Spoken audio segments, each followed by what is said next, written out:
¿Qué tal? Buenas tardes, encantados de encontrarnos con ustedes en esta jornada de jueves. Temperaturas altísimas, no son buenas para el comienzo de Sierra Nevada, tal y como se esperaba para poder fabricar nieve y que la estación pudiera abrir el próximo fin de semana. Precipitaciones ni están, parece, ni se les espera. La actualidad hoy en Andalucía viene marcada por el debate sobre el estado de la ciudad, sobre el estado de la comunidad autónoma, segunda jornada. Temas sanitarios y temas educativos, principales argumentos de los que se están barajando en la Cámara Autonómica, y a nivel nacional e internacional el conflicto con Israel, que parece que entra en una nueva dimensión. No sabemos todavía si Israel ha llamado a consultas a su embajadora o literalmente la ha retirado de España, que es el paso previo a la ruptura de relaciones diplomáticas. Asuntos muy serios de los que vamos a tratar, y por supuesto muchos de casa, lógicamente, esta noche con Paco Puentedura. Paco, buenas noches. Buenas noches. Laro Caracuel, bienvenido.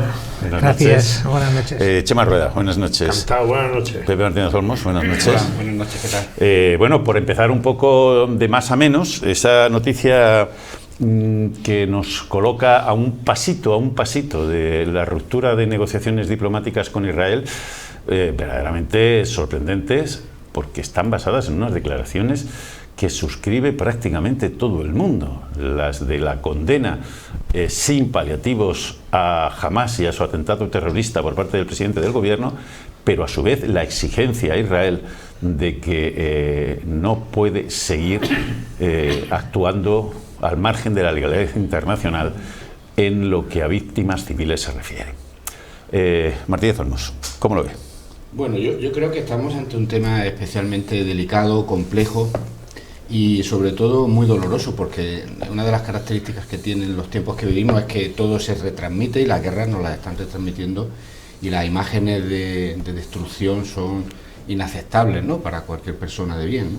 Entonces me parece, primero yo creo que hay que reseñar que es muy importante que líderes políticos, como en este caso el presidente del Gobierno de España, acompañado de la siguiente presidencia de la Unión Europea, el presidente de Bélgica, pues rechacen el uso de la violencia, reconociendo que primero ha habido un atentado terrorista de Hamás, que es absolutamente reprochable, y que aunque Israel tiene derecho a defender su estatus, lo que tiene que hacerlo dentro del margen de la legalidad internacional, ¿no? Y esto es importante hacerlo porque yo creo que cualquier foco de tensión en el mundo global que vivimos conviene que los que están implicados sepan que las autoridades internacionales no les van a acompañar, y por lo tanto que hay que solucionarlo cuanto antes. Por lo tanto, yo muestro mi apoyo a esta posición, donde hay que rechazar cualquier tipo de violencia, pero en este caso es que Israel está actuando de una manera que se acerca al genocidio del pueblo palestino.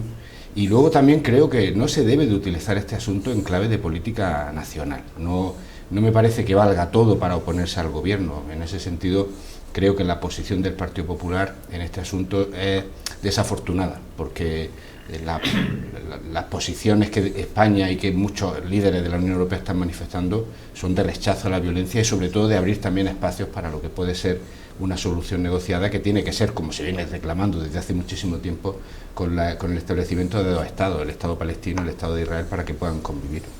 Chema. Sí, compartiendo al 99% lo que ha dicho Pepe, yo añadiría que todo esto pasa y todo esto ocurre, y estamos hablando de esto hoy en una televisión local granadina, porque vivimos en la época de la exageración y de la hipérbole y de las redes y de la retransmisión en directo hasta del más nimio de los sucesos, y por tanto todo se hiperboliza, y por tanto no nos puede extrañar que si aquí la oposición al gobierno de España hiperboliza, incluso con este tema que llevaban en su programa electoral escrito, la posición de reconocimiento de los dos estados, pues no nos debe extrañar que la derecha, en este caso la extrema derecha israelí, desenfrenada, desatada, desesperada y yo diría que aislada cada vez más internacionalmente por su actuación rayana efectivamente en el genocidio, pues también hiperboliza y exagera, y yo creo que llega al ridículo de ya la retirada de embajadores, que es una figura que a estas alturas del siglo XXI convendría tomarse con mucha más tranquilidad y con mucha más calma, porque no están los tiempos para gestos de ese calibre. Pero bueno, Netanyahu está también haciendo su papel, insisto, espero que cada vez le dure menos y vaya en decadencia. Eduardo. Vamos a ver, yo siempre me he definido y me han definido como un hombre liberal de pensamiento, muy liberal de pensamiento, pluralista en lo político y de hondo sentido social en lo económico. Podemos englobarlo de una manera como un humanista, un humanismo. A mí lo que dijo el otro día Pedro Sánchez, el presidente, bueno, yo es que lo suscribía no al 100%, sino al 500%. Porque ¿qué fue lo que dijo?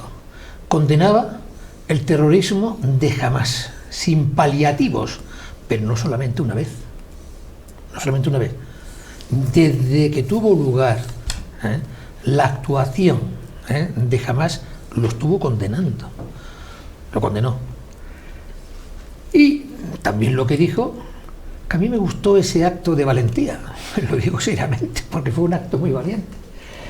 Allí cuando le dijo con toda la seriedad del mundo, lo saludó, la seria, y dijo que era una auténtica barbaridad la masacre que estaba teniendo lugar con la gente en Gaza, de palestinos, de niños.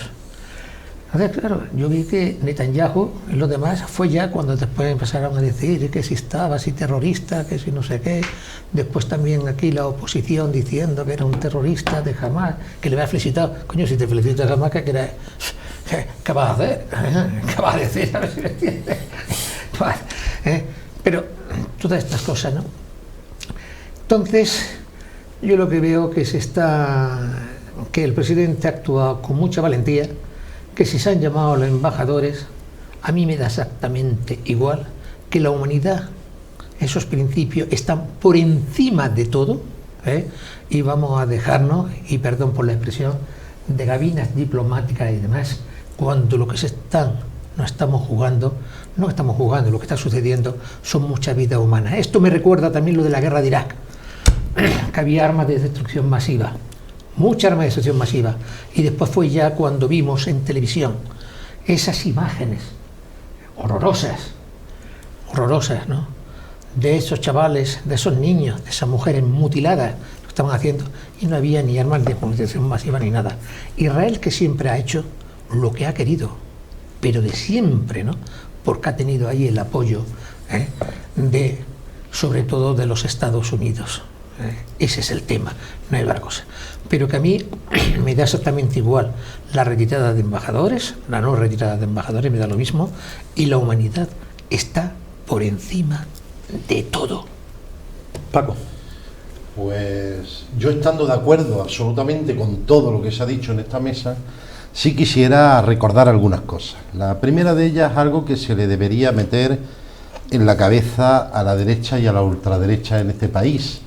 La solución de los dos estados es una solución que emana del derecho internacional y emana de distintas resoluciones de las Naciones Unidas, que son quienes configuran el derecho internacional y que además establecen las fronteras del 47, que son las que establecen pues, el Estado palestino y el Estado de Israel. En segundo lugar, también, otra de las cuestiones que quisiera recordar es que jamás haya estado siendo la administradora de la Franja de Gaza una organización terrorista y que hay que condenar sus atentados sin paliativos, por supuesto que sí, es consecuencia y por tanto una creación del propio Estado de Israel, que cuando la Autoridad Nacional Palestina tenía que haber tomado la posición dentro de la Franja de Gaza, el Estado de Israel lo impidió y permitió que esta organización terrorista se hiciese cargo de la administración de la Franja de Gaza y de aquellos polvos, estos lodos. ¿Por qué? Porque lo que pretendía Israel era debilitar a la Autoridad Nacional Palestina, que es la representación legítima del gobierno y del Estado de Israel, por debilitar a Al-Fatah, olvidándose que la Autoridad Nacional Palestina es una organización que reúne a todas las organizaciones políticas palestinas, tanto desde la izquierda como de la derecha, porque en definitiva su posición es la de la defensa del pueblo palestino. No me extraña esta posición por parte del Estado de Israel, que exagera por la vía diplomática, del mismo modo que de forma desgraciada exagera por la vía militar, utilizando la excusa de los actos terroristas de Hamás, que hay que denunciarlos, por supuesto, pero para seguir insistiendo en su proceso de genocidio contra el pueblo palestino. Porque 19.000 palestinos asesinados, de ellos 5.000 niños y niñas, no son precisamente una operación de defensa del Estado de Israel. Es una operación de genocidio del Estado palestino, perdón, del pueblo palestino, que es el que lleva desarrollando el Estado de Israel durante décadas, y que con Netanyahu en el gobierno, que no es la primera vez que está en el gobierno y no es la primera vez que ha sido responsable de este tipo de actuaciones, pues al final se van sucediendo una vez tras otra. Y yo creo que la posición del presidente del gobierno no solo fue valiente, sino que responde a lo que España debe defender en el derecho internacional y a lo que Europa también debe defender en el Estado internacional, en el derecho internacional. Y por tanto, exactamente, y por tanto estoy de acuerdo con lo que el presidente del gobierno de España expresó ante Israel en su doble papel de presidente del gobierno español y también de la presidencia rotatoria que estaba ejerciendo dentro de la Unión Europea. Y yo insisto que hay que ir a más. Y hay que ir a más en la ruptura de relaciones comerciales preferentes que Europa tiene con el Estado de Israel, porque no se puede seguir financiando económicamente a un gobierno que practica el genocidio, y hay que ir a más también en la denuncia ante los tribunales internacionales precisamente de este genocidio que se está perpetrando. Ojo, hablo de un gobierno del Estado de Israel genocida, no hablo de un Estado genocida, porque el Estado de Israel tiene su derecho al existir como lo tiene el Estado palestino, y hay que procurar por la vía internacional y por la vía diplomática el que esos dos estados puedan convivir en condiciones de seguridad. Pero desde luego, con un gobierno que practica el genocidio no se avanza hacia la paz. Lo único que se sigue es generando más odio y más violencia para seguir continuando año sobre año con la guerra y con el sufrimiento de quienes no tienen culpa de nada. No tienen culpa de nada, y con esto acabo. Los que fueron asesinados por Hamás, por supuesto que no tienen culpa de nada, ni los que están siendo asesinados por esa actuación genocida del gobierno de Israel. Y espero que alguna vez la cordura se imponga en este asunto. Lo difícil es que haya dos estados, como se ha dicho, el estado del palestino y israelí, tan difícil. Lo dice Naciones Unidas, lo dice incluso el propio Biden, que es el principal valedor del Estado de Israel, vamos, del gobierno de Netanyahu. Vamos a descender un escalón, le decimos sigan atentos a este asunto porque va a dar mucho de sí, obviamente, lamentablemente. Ahora les voy a pedir a ustedes una valoración sobre el nuevo capítulo de esa especie de guerra declarada entre los jueces y el gobierno. Hoy hemos tenido una doble ración. Los 8 miembros elegidos por el PP en el Consejo General del Poder Judicial y que llevan 5 años con el mandato caducado, han rechazado la reelección del fiscal general del Estado. Es verdad que es una decisión que no es vinculante, pero no es nada menor, los 8. Pero es que el Supremo, también con mayoría conservadora, ha anulado el nombramiento de la exministra Valerio como presidenta del Consejo de Estado. Y esto sí va a tener consecuencias. Chema. A ver, quien nos siga habitualmente sabe cómo voy a empezar esta reflexión, y es que los jueces, como los taxistas, como los presentadores de televisión, como las azafatas, como los médicos y las médicas, tienen ideología, son conservadores, o son progresistas, o son anarquistas, o son fascistas, o son de centro, pero los jueces tienen ideología. Otra cosa es que en el ejercicio de su función tengan que aplicar la ley de manera independiente, rigurosa y taxativa.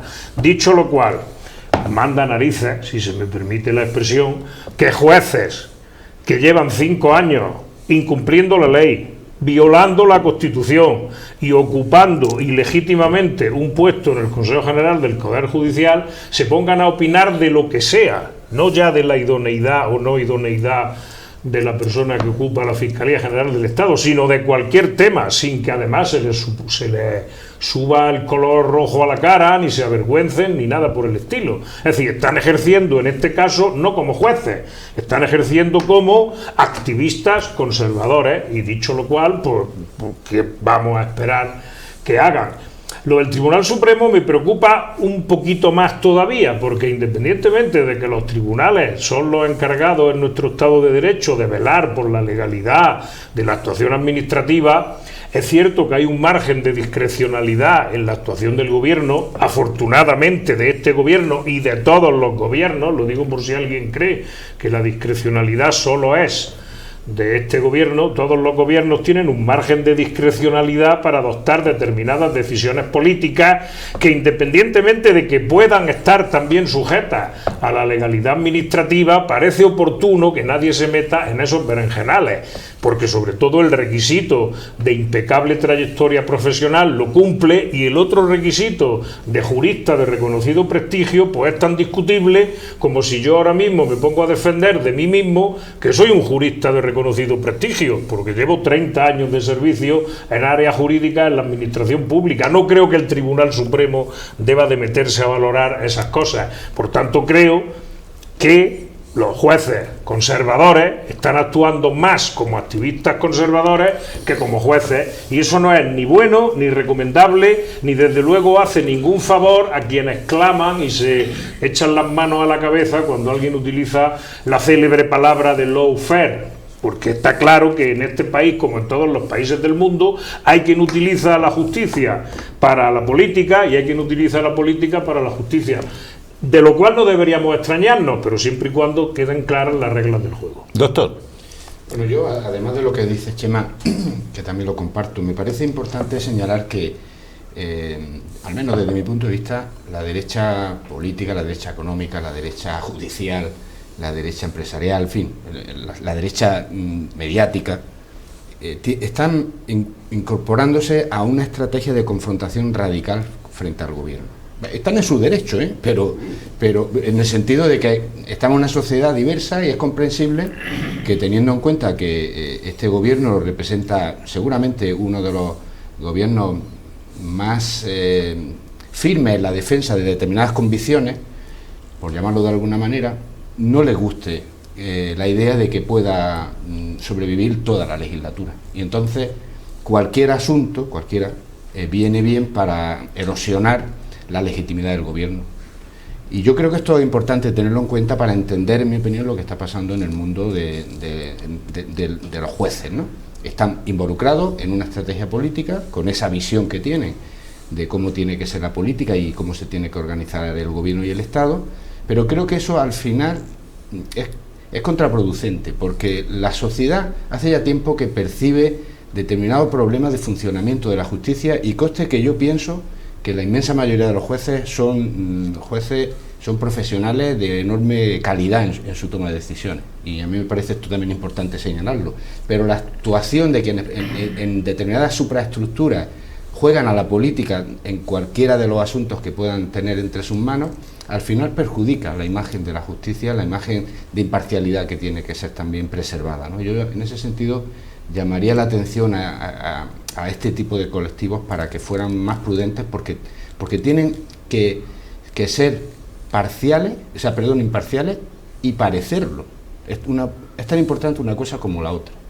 Y aquí creo que se están equivocando. Esta es mi opinión, ¿no? Y creo que la coincidencia de determinada toma de decisiones en este momento en el que la acción de la derecha es más radical que nunca frente a la legitimidad de las decisiones del gobierno y de las políticas que se están desarrollando, son los elementos que nos permiten entender esta situación.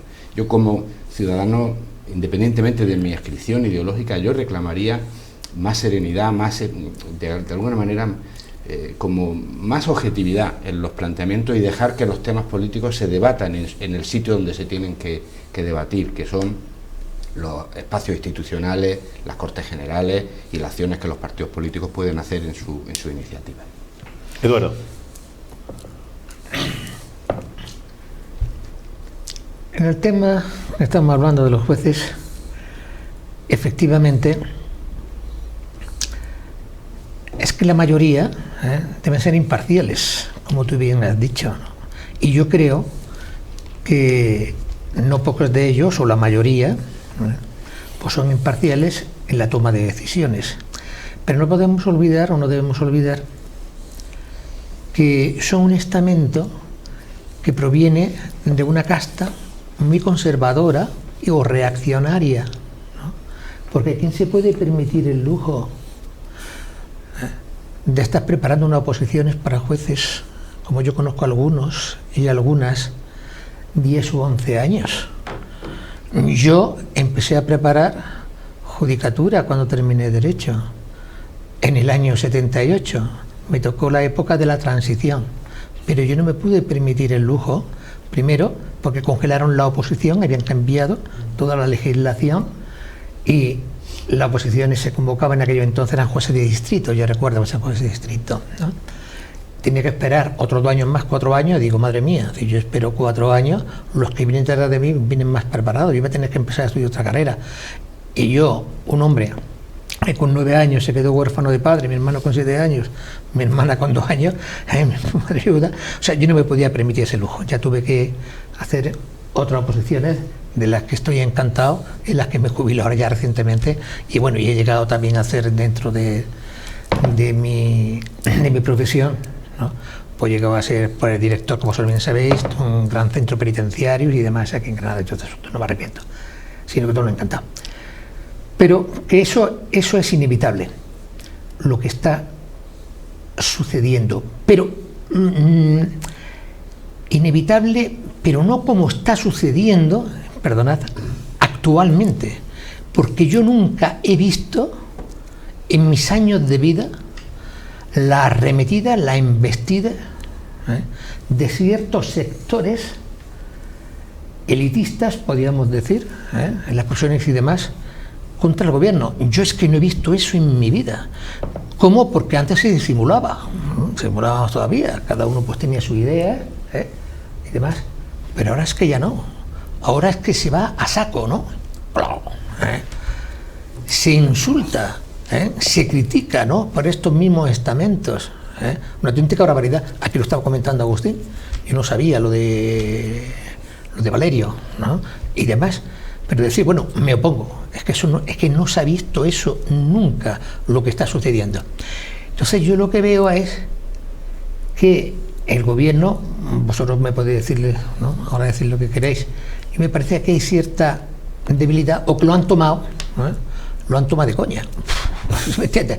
Yo creo que lo están tomando de esa manera, porque cuando jueces, fiscales, militares, que ya se atreven también a decir, ¿no?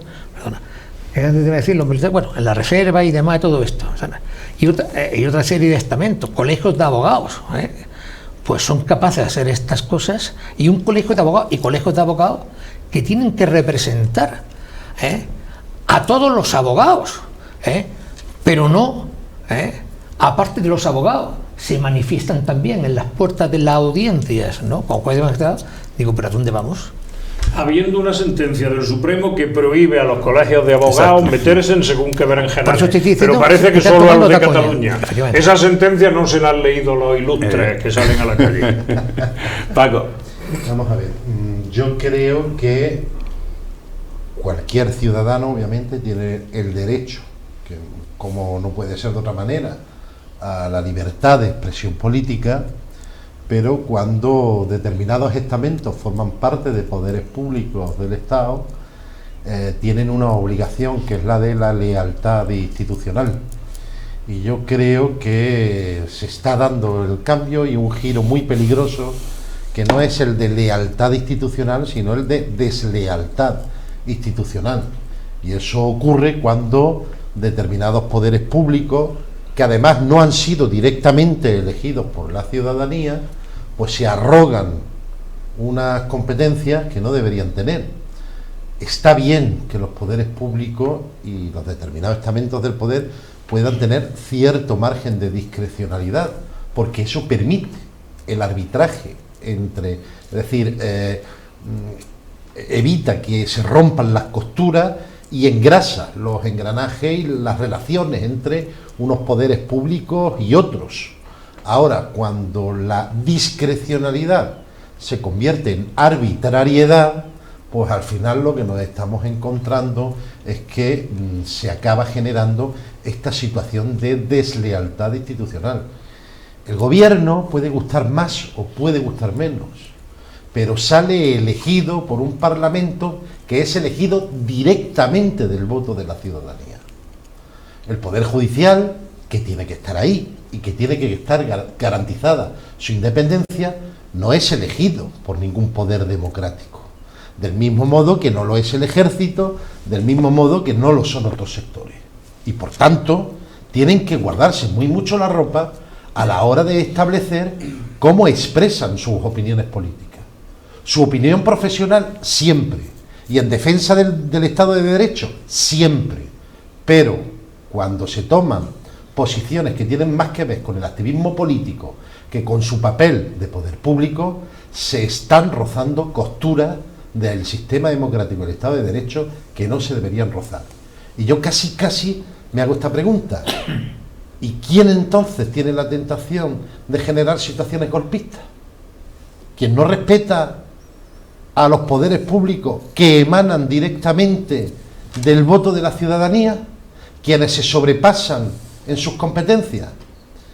Cuidado, que se está rozando asuntos muy peligrosos. No digo yo que exista esa voluntad, pero al final, el no saber qué papel se juega y dónde tienen que estar los límites entre la lealtad institucional y la libertad que cualquier ciudadano tiene a la hora de poder expresar su posición, es muy peligroso. Y ojo, aquellos que quieran con más claridad hacer activismo, pues que dejen la judicatura, que se metan en la política o en otros escenarios de la sociedad civil, que están en su derecho, pero que no lo hagan a costa de ir erosionando, perdón, gracias por la ayuda, lo que son las instituciones democráticas.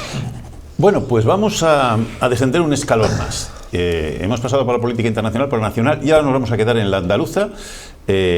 Segundo día, el de hoy, del debate de política general en el Parlamento andaluz, el que venimos a conocer como el debate del Estado de la Comunidad.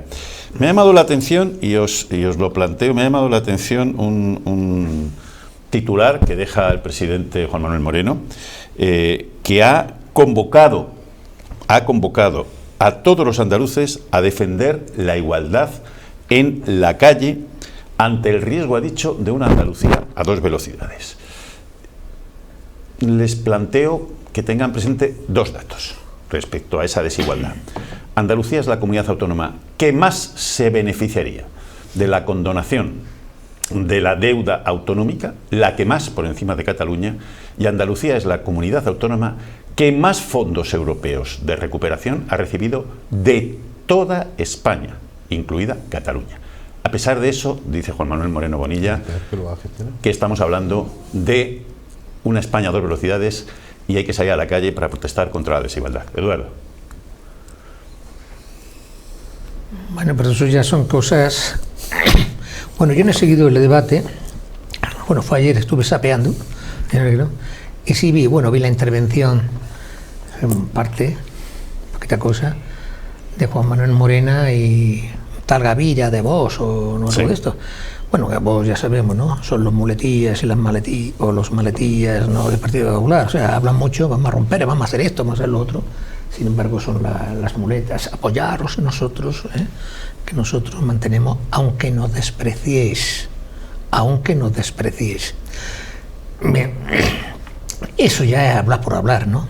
Es mero politiqueo, no es política lo que está haciendo Juan Manuel Moreno Bonilla con eso que tú estás diciendo, ¿no?, que ha dicho de salir a la calle en una España, ha dicho que hay una España a dos velocidades, ¿no?, la del norte. Eso es una auténtica barbaridad. Aquí lo que tenemos que plantearnos son las cosas de comer, no si la banderita de esta manera o el escudo o lo que sea, nada. Por mira esto, es cómo está la sanidad, la lista de espera, que para una operación en la sanidad pública tienes que esperar, por ejemplo, ¿no?, hasta 3 o 4 meses o 5 meses. Esas son las cosas que hay que ver, ¿no?, ¿sabes?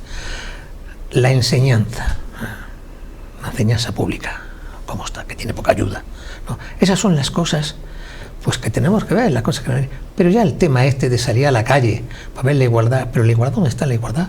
Si la igualdad es que podamos vivir mejor económicamente, que lo mismo que otros tienen derecho a tomarse una cerveza en el bar de la esquina, que se lo puedan tomar otros. Esa es la igualdad, ¿sabes?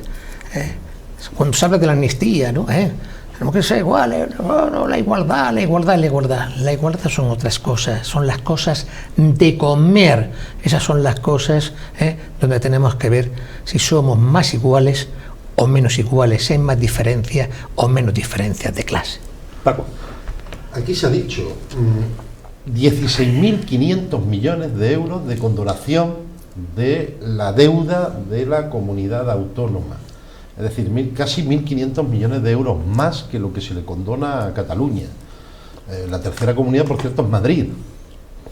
Pero, sin embargo, son los que se quejan de esa desigualdad, ¿no? Mire usted, esa condonación permite liberar de carga financiera a la comunidad autónoma centenares de millones de euros al año y también de amortización de préstamos que tiene que pagar.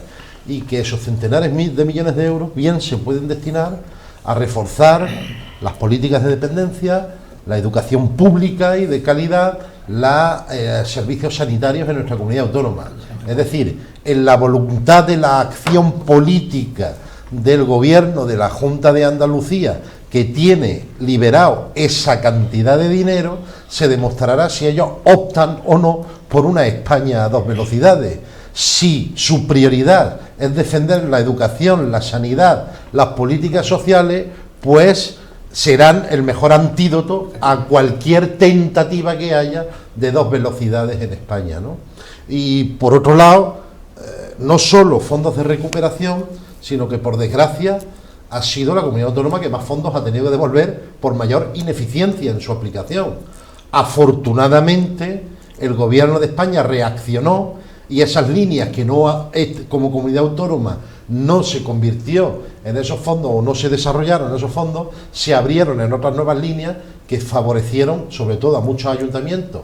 Y el Ayuntamiento de Granada ha heredado una buena gestión en ese aspecto, a ver qué presentan en los próximos presupuestos municipales, si están dispuestos a cofinanciar o no, porque se abrió una nueva línea de financiación de fondos Next Generation, donde una ciudad como la de Granada acudió a muchos proyectos por muchísimas decenas de millones de euros que pueden servir o ser inversiones que transformen a la ciudad, pero que también hay que cofinanciar en ese sentido. Y por último, me parece absolutamente obsceno que el presidente de la Junta de Andalucía, que más ha maltratado a Granada con la amenaza a la Escuela Andaluza de Salud Pública, con el cierre de plantas de hospitales, con la descapitalización de la Alhambra, con la falta de inversiones en la provincia, etcétera, etcétera, etcétera, se atreva, es decir, me parece obsceno que ese presidente que tiene ese bagaje en Granada se atreva a hablar de 2 velocidades. Es que hay que tener muchísima cara para utilizar ese tipo de argumentos. Martínez Olmos. Bueno, este es un asunto en el que además yo creo que conviene hacer pedagogía, porque la posición del Partido Popular y de Moreno Bonilla en este asunto se fundamenta en una situación que no es verdad, en una afirmación que no es verdad. La quita de la deuda que se aborda con Cataluña se aborda también para todo el resto del Estado. Y eso está en el acuerdo escrito que hizo el Partido Socialista con Esquerra Republicana. Está escrito en ese momento. Lo saben y a pesar de eso lo obvian y plantean una entelequia, y es que se está haciendo una España más desigual. No es cierto. Entonces me parece importante subrayarlo y demostrarlo. Además, esto también conviene hacer pedagogía porque esta deuda que tienen las comunidades autónomas con el Fondo de Liquidez Autonómica, el Fondo de Liquidez Autonómica, que coloquialmente en política se le llamaba y se le llama FLA, fue un invento de Montoro, inteligente por cierto, pero fue un invento de Montoro cuando con la crisis económica el Banco Central Europeo puso centenares de miles de millones de euros a disposición de la banca al 0% para tratar de estimular la economía, sabiendo que una parte de esos préstamos que la banca iba a hacer al sector privado y al público nunca lo iba a cobrar, como ahora los fondos Next Generation se plantean como una inyección de recursos para activar la economía, en este caso mejor dirigido hacia objetivos estratégicos de desarrollo de la economía para tratar de ponernos a Europa en competición adecuada con los gigantes del mundo, Estados Unidos, o China, o Rusia, y eso lo que hizo fue Montoro decir, una parte de este dinero me lo va a dejar usted a mí, que yo decida qué comunidades autónomas, qué ayuntamientos van a poder financiarse, puesto que le prohibió por ley poder financiarse la banca privada, y con qué condiciones. Hizo una intervención en la autonomía local y en la autonomía financiera. Cada día 5 de cada mes controlaba las cuentas.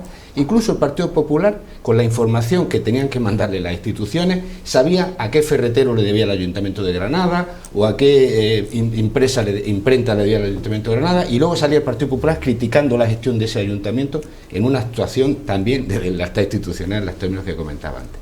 Bueno, esto lo cuento porque al fin y al cabo lo que hace el gobierno con Cataluña, y lo va a hacer con todas las comunidades autónomas, es quitarle una parte de la deuda, asumirla, si es que algún día hay que pagarla como Estado, que era el garante de estos préstamos, pero por lo pronto liberarle centenares de millones que se tienen que pagar en intereses y en devolución de ese capital. Y eso significa tener más recursos para su gestión, para la gestión de la autonomía. Por lo tanto, es más igualdad, no es más desigualdad. Es un planteamiento de ayudar a las comunidades autónomas, que lo ha reclamado el nacionalismo catalán, sí. Que lo tenía que haber estado reclamando el Partido Popular donde gobierna, también no lo ha hecho, pero de lo que se van a beneficiar todos los ciudadanos. Por lo tanto, me parece que no debe de articularse un discurso hacia la ciudadanía de que hay desigualdad en los planteamientos del gobierno que no se base en datos ciertos. Lo que sí hay que aplicarse es en la desigualdad que hay en Andalucía. Claro que hay en Andalucía de 2 velocidades. Aquí lo hemos comentado muchas veces y lo oigo de muchos contertulios. Tenemos Sevilla y Málaga y tenemos el resto de Andalucía, no solamente en infraestructura, sino a nivel económico, incluso en nivel 50% del Producto Interior Bruto, Sevilla y Málaga. Y en nivel de calidad de los servicios. A mí me gustaría que la Junta de Andalucía pudiera decirnos cuál es la calidad que ofrece, tanto en los servicios educativos, servicios sociales o servicios sanitarios, en Granada respecto de Sevilla, o en Granada respecto de Málaga, o en Granada respecto de Córdoba, para estimular las buenas prácticas y avanzar. Eso sí que sería luchar por la igualdad, pero también es verdad que no es una práctica habitual de los gobiernos de la derecha, y por lo tanto me parece que es coger una bandera que no le corresponde sobre una base que no es cierta. Chema. Sí, yo comparto sobre todo lo de la didáctica, porque es verdad que son debates que mucha gente no profundiza, y es verdad que los titulares son llamativos, pero yo vuelvo a repetir una idea que dijimos aquí la semana pasada, y es que esta quita de deuda o este perdón de deuda no es la primera vez que ha ocurrido en este país. Es decir, a los ayuntamientos hace unos años se les perdonó la enorme cantidad de dinero que debían, no porque el gobierno fuera más guapo o más listo, sino porque asumía la realidad de que con esos niveles de endeudamiento era muy difícil que los ayuntamientos pudieran tener presupuestos expansivos, pudieran hacer políticas sociales, pudieran hacer inversiones, y entonces el Estado asumió, como bien decía Pepe, asumió toda esa parte de deuda que yo creo que ya además da igual, pero yo no sé si se llegó a pagar a los bancos o no se llegó a pagar a los bancos, como en este caso. ¿Por qué? Porque el mundo financiero funciona así. Por suerte o por desgracia, el mundo financiero funciona así. Y ahora, efectivamente, como consecuencia de un adelanto del debate sobre el nuevo sistema de financiación autonómica, y como consecuencia de una petición de uno de los partidos que ha decidido apoyar la investidura de Pedro Sánchez, pues que algo del programa de los demás partidos hay que incorporar, pues ha incorporado esta medida que da la casualidad de que beneficia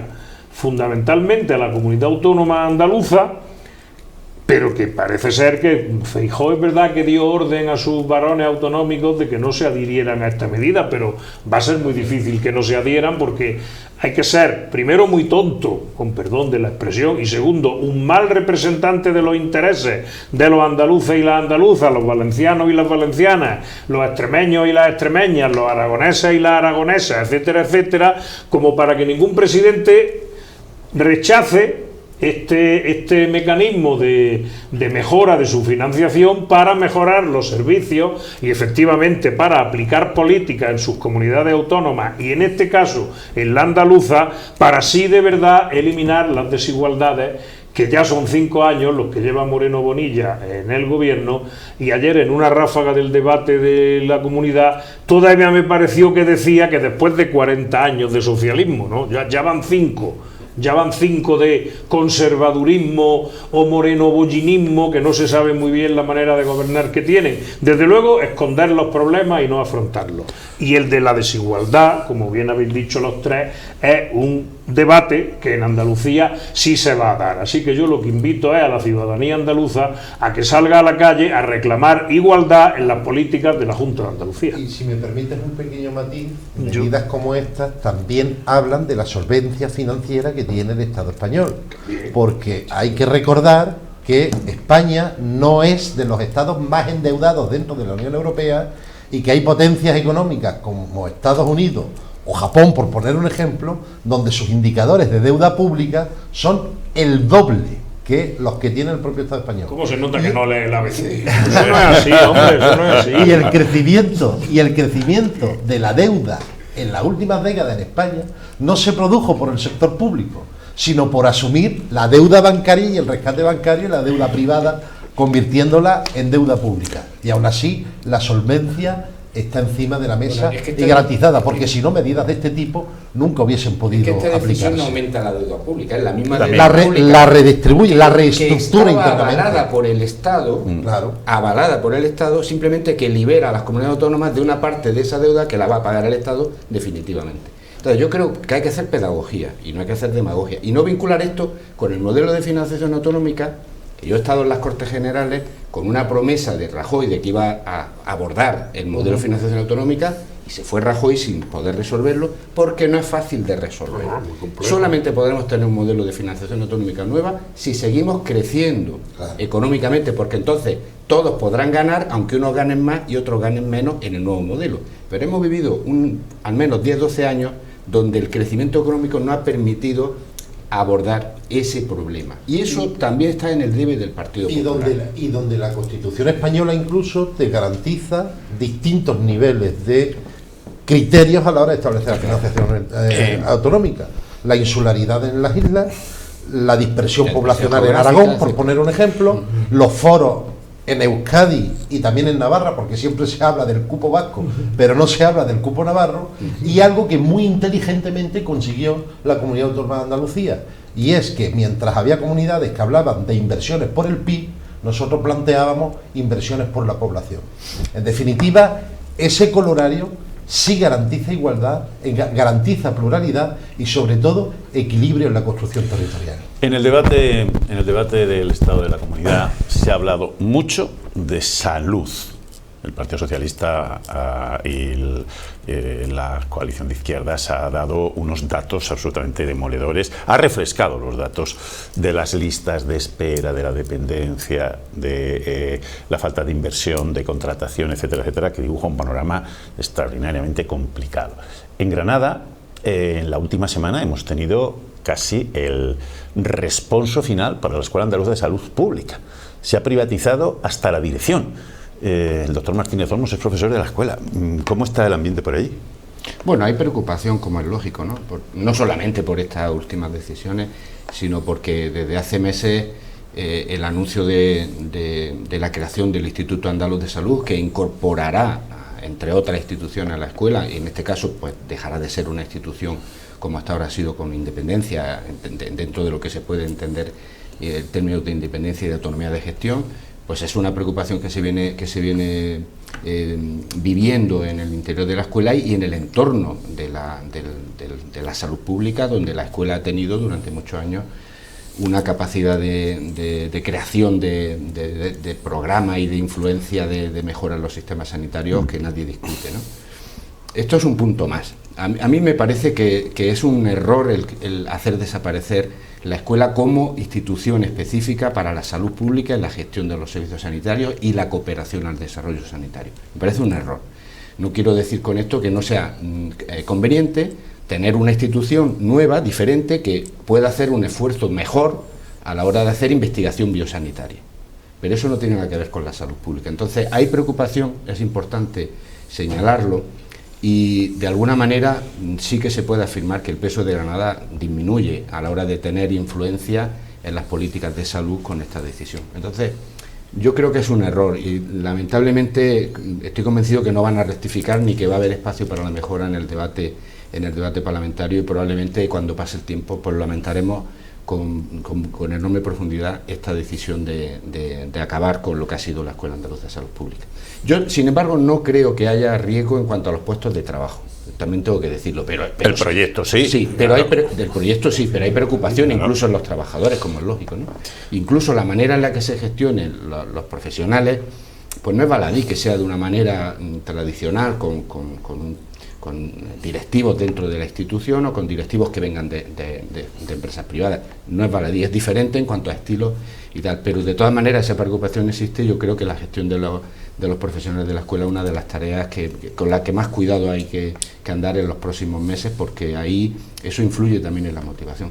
Y luego, evidentemente, estamos inmersos en un debate sobre la sanidad. Yo ayer escuché al presidente, me gustó que dijera claramente que está preocupado por la situación de la sanidad. A mí eso me parece positivo, porque es verdad, él lo dijo y yo tengo que reconocer que coincido con esa reflexión, que si uno es consciente de los problemas puede solucionarlos. Me parece bien, pero creo que la sanidad andaluza tiene problemas muy serios, probablemente si no es capaz de reorientar la situación puede ser un elemento que le termine costando votos. Yo no sé cuántos votos, pero desde luego no es baladí para una sociedad desarrollada como la andaluza, donde en general la sanidad ha sido uno de los mejores servicios públicos que hemos tenido, el que en general ahora sea un problema real el acceso a la consulta o a las pruebas diagnósticas o a los tratamientos quirúrgicos. Eso no es baladí. Lo que pasa es que si realmente quiere solucionar los problemas, desde mi opinión, creo que tendría que ofrecer él un pacto a todas las fuerzas políticas, porque creo, y a la sociedad, en el sentido de todas las organizaciones de pacientes y de profesionales, debiéramos de implicarnos en solucionar los problemas de la sanidad. Si no lo hace, probablemente va a pagar, creo que en serio, el haber dicho soy consciente de que hay un problema y no haberlo podido solucionar. El presidente de la Junta ha ejercido unas considerables dosis de buenismo en ese debate. Dijo eso, pero también ha lamentado la frustración de los retrasos en el pago del bono joven. Competencia exclusiva suya, con el dinero transferido desde Madrid, y a día de hoy solo se ha resuelto la mitad, cuando ya se había autoconcedido un plazo de prórroga de 6 meses para resolverlo. Y ha lamentado. El lamento se soluciona, usted tiene las herramientas para solucionar el lamento, pero es que además ha habido durísimos reproches de otras. Eso lo vamos a ver ahora. Vamos a hacer una pausa y seguimos.